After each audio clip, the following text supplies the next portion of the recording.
Can you see, guys, to everybody, that we're using the different words to the same thing? Peace, the joy of being alive, calm, pure consciousness, everything is the same. And you know that you are getting there when you start to feel peace. And peace brings silence. Silence will bring calm.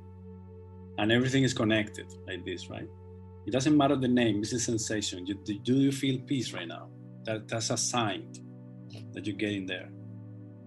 And it was so wonderful to feel your energy when you're sending out this joy of being alive. That is a practice for you guys to realize that every time you see somebody that is not experiencing the joy of being alive, send it out to the world. Send it out, because again, it's like a candle. When the candle gives light to another candle, it increases the light. You never lose it, right? So do this practice.